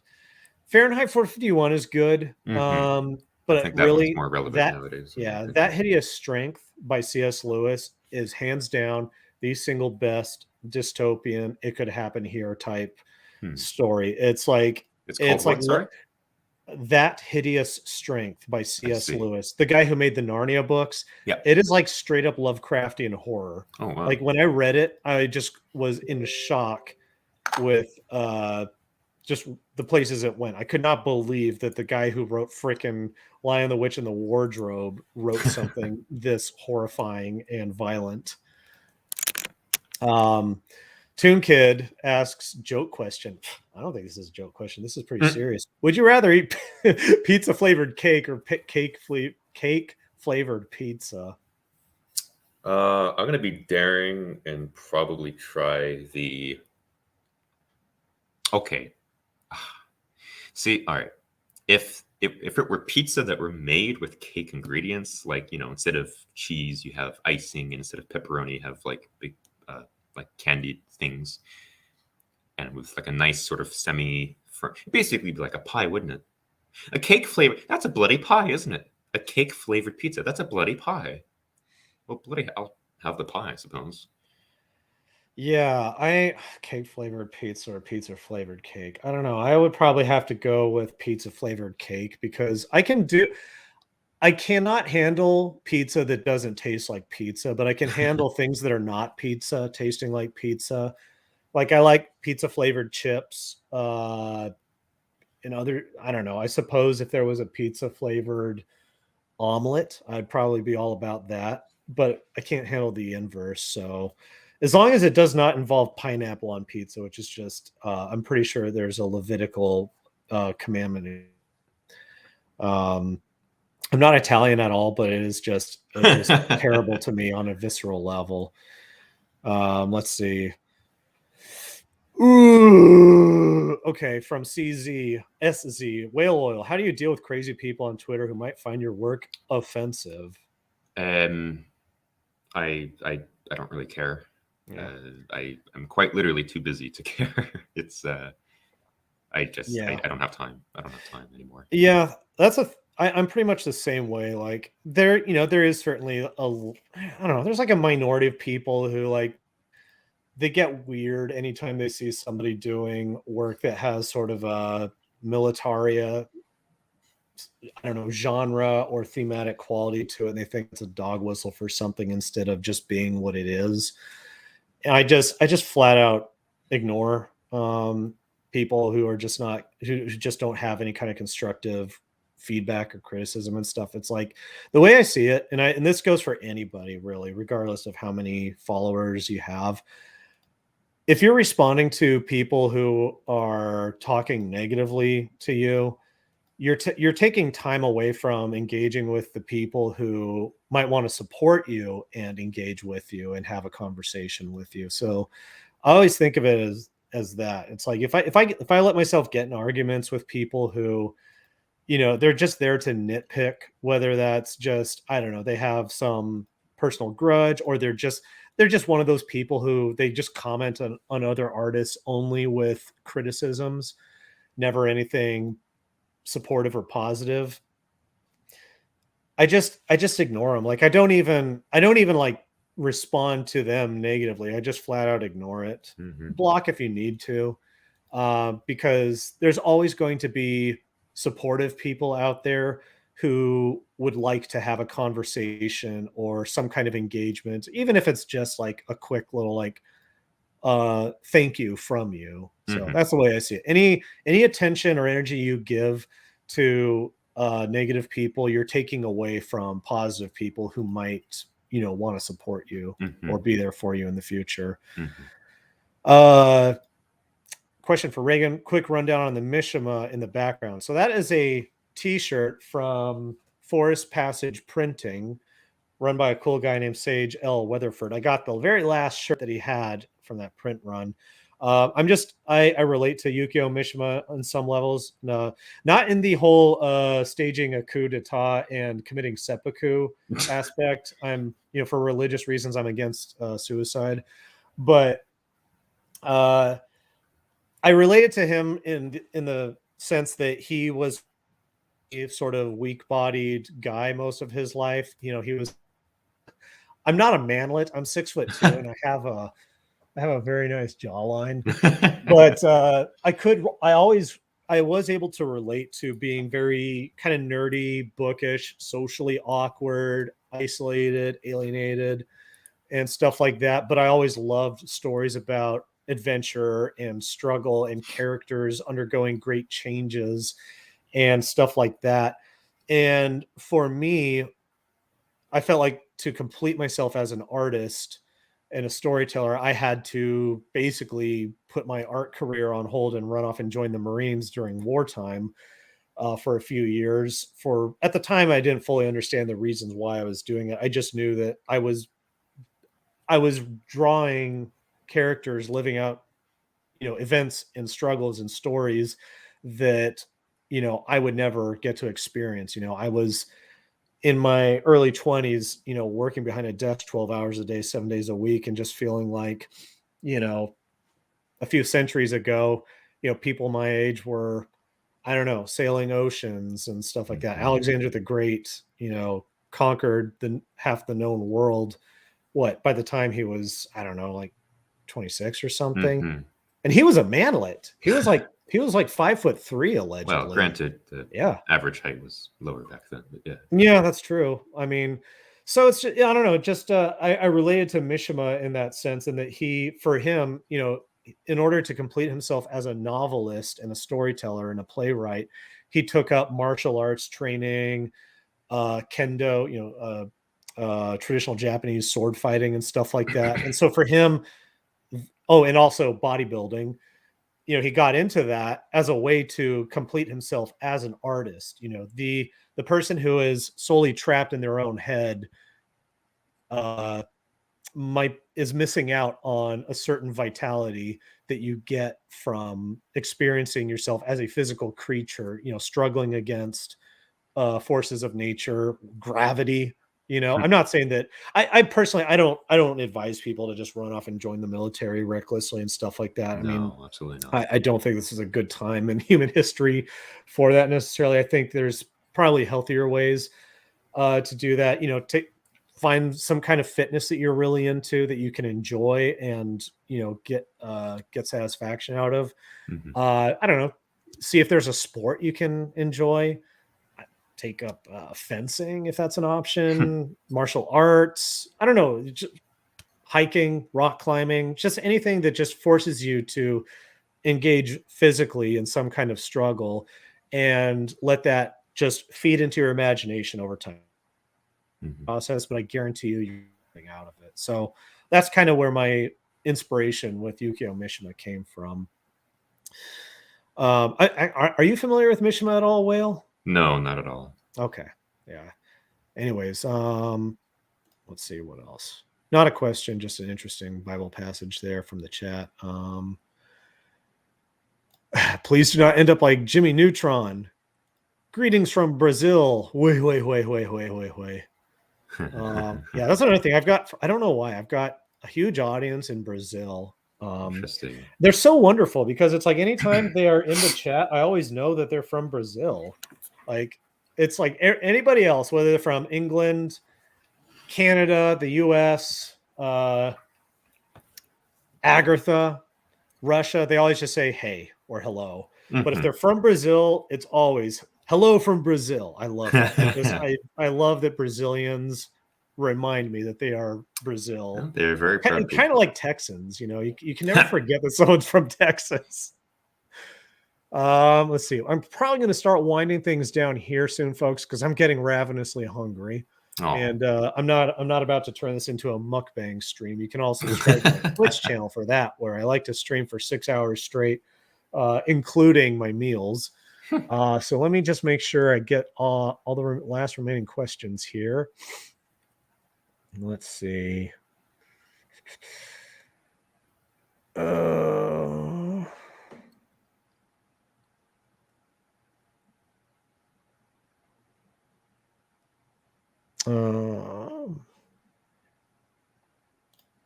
You keep mentioning this book. Isn't it a follow-up to other books? I think Bevy was asking about That Hideous Strength.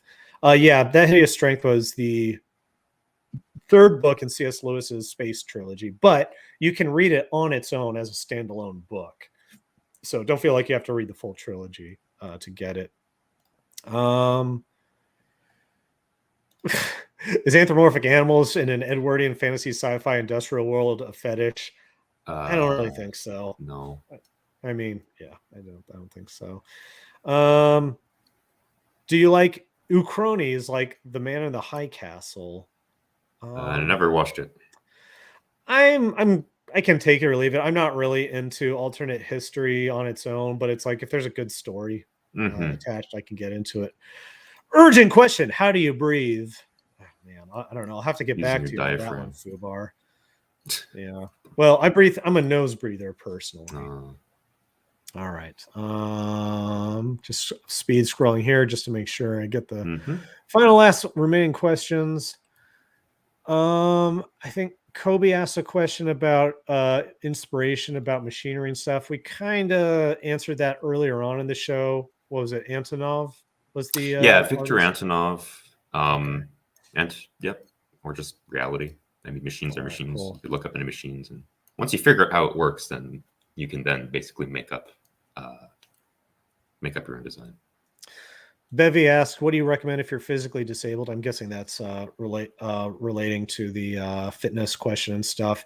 Yeah, so that obviously you have to do whatever is within your physical capabilities. Don't do something that will harm yourself, obviously. So you're gonna have everybody's situation is gonna be a little. So you'll just have to find out like what is within your physical realm of ability, and just make the most out of it. Unfortunately, we don't all have equal physical starting points, so we have to work with whatever our cards are in life. So I don't know what your individual situation is, Bevy, but that'd be the best thing I could say is just figure out what you can't do. Marked out, just pick from what you can do. Swimming is a really good sport for people with a lot of disabilities and stuff, and swimming, it'll get you jacked and shredded. So I don't know if swimming is an option for you, but if it is, I would say go into that. Let's see. Man, my Cyrillic reading is a bit slow. Yeah. I don't know if I can read that in time, but let's see. Stravoya. Ipta. Tak. Rizal. Man, sorry, Roman. I'm a little. You can tell I'm getting hangry and stuff. I can't read Cyrillic right now. I think he's asking okay. He's asking like how's my Russian language practice coming. I've been slacking a little bit on it the past couple of weeks just due to things getting super busy. But once I'm back on Twitch, I will get back to it ASAP. To Whale, how many hours of live leak videos did you see to know how to draw gore? How many hours? Not that many. You catch on decently quick. I don't know, a handful of hours. Yeah, I personally, I cannot draw gore. I don't like. I don't like it. That was one thing that made it a little bit slow for me to get into your work was the gore images. I just had to just kind of speed scroll past. But I like dramatic, like samurai movie type of blood where it's almost Yeah. abstracted. Like that's Yeah. what, Yeah. that kind of That's fun. stuff. Yeah. No, I Yeah. get it. Yeah, for sure. Any plans of going out of country? I'm not going to answer that. That's confidential. But I will say that I am always looking for the portal to Agartha. I don't know about Huh. you, Whale Oil. That's a curious question. I mean, hell, if you find a portal to Agartha, please take me Yeah, with you. I'll let you know. We'll probably need you to design some of the vehicles for it. Where did the term Meezer originate? That's a good That question. is a good question. I mean, in case it was, in case you're not aware, I certainly did not come up with that. Meezer is like Yeah. the quote unquote official nickname for Siamese cats. Um, I, if you look it up, the internet will tell you that it comes from the last few letters of Siamese, Meezer. Uh, no, sorry, that's my explanation. That's what I thought was uh, the, the the truth, but apparently it's not that. Apparently it's the sound they make, which makes even less sense. I don't know. So I'm going with my explanation. It comes from it's a nickname for Siamese. That's my answer. Nice. Yeah, All right, we got time for I think just about two more questions sure here thing. from Sully. Out of all the Half-Life 2 content, which is your favorite bit? Be it monster design, piece of architecture, weapon level, or NPC? I'll give a cheat answer, which is the Combine technology. I think the design of the Combine technology in Half-Life 2 is so utterly, first of all, it's comprehensive, it's tight. It reminds me of Dishonored, where you could tell it was all designed by the same civilization. It has the same sort of design language, the weird, totally uh, ortho ergonomic design. You know, it just looks like it's cheaply manufactured with stamped steel. It's just barely being held together, but of course it's probably indestructible because it's alien technology. Um, it looks, feels, sounds amazing. That's my answer. The Combine technology, absolutely Awesome. outstanding. I have not seen anything like it in a long time. Yeah, definitely agreed there.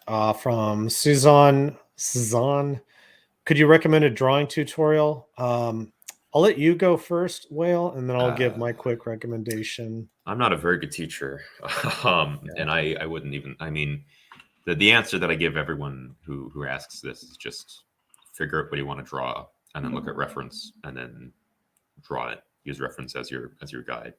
What would you Yeah. say, Regan?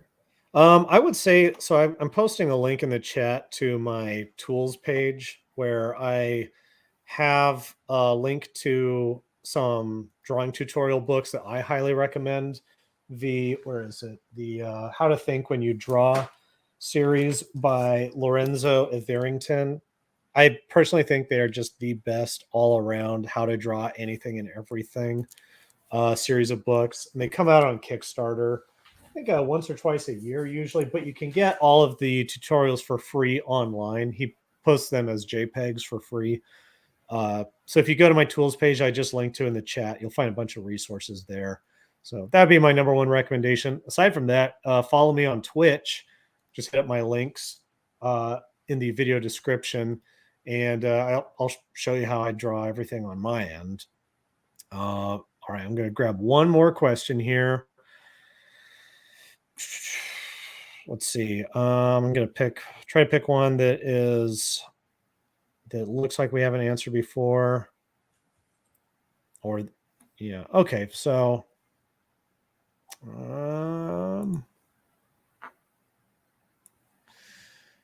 all right. Question for you both. What is your favorite manga to read? I don't know. For me, it's probably Akira. It's one of the best all around, just great stories, I think, in manga format. How about you? I don't really read much manga. In fact, I think there's Yeah. quite literally only one manga that I've read from beginning to end, and it's a very normie answer, so don't expect anything fantastic. That would be Attack on Titan. I was very very pleased with that story. Nice. All right. Well, that's the last question that I think we've got time for. Thank you so much, everyone, for tuning in. Before we wrap up, Whale, Yeah. uh, remind everyone in the chat where they can find your stuff, like where you're most active and what you've got in store next. Well, the go-to place is most likely always going to be Twitter. That's where I'm most active. That's where I post my final paintings, my work in progress stuff, just little tidbits like that. And so that would be WhaleOil2 on Twitter.com. So it's WhaleOil2, not WhaleOil1. Don't ask why, but yeah, you go there and you should. I'm pretty sure I keep everything up to date there. So Awesome. yep. Awesome. Yeah, Thank you. everybody, make sure you go follow Whale Oil on Twitter. If you want the links, again, just go to the video description. All the information is there. If Whale, if there's anything you think of afterwards that you want me to add into the video, just info for links, just let me know. I'll make sure Sure. it No gets in there. worries. Thank you. So yeah, aside from that, thank you so much everyone for tuning in. Thank you, Whale Oil, for doing this with me today. I had Thank you a for having me. ton I of had a fun. blast. Yeah, no, I had a blast. This is fantastic. Thank you Yeah, so very, we'll very do much. this again sometime in the future, I'm sure. Maybe Please do. I would be possibly very even do happy like to. a group kind of thing at some point. Yeah. So, all right, everybody. Aside from that, any notes from my end? Yeah, I'm still working on Wyatt. Don't worry, I've recovered from my computer crash and everything. All the art files are safe. I have rebuilt my Streamlabs settings, so I will be back on Twitch probably by Tuesday, I think. So make sure you follow me there if you haven't already. And with that said, thank you so much, everyone, for tuning in. See you all around. Thank you. Goodbye.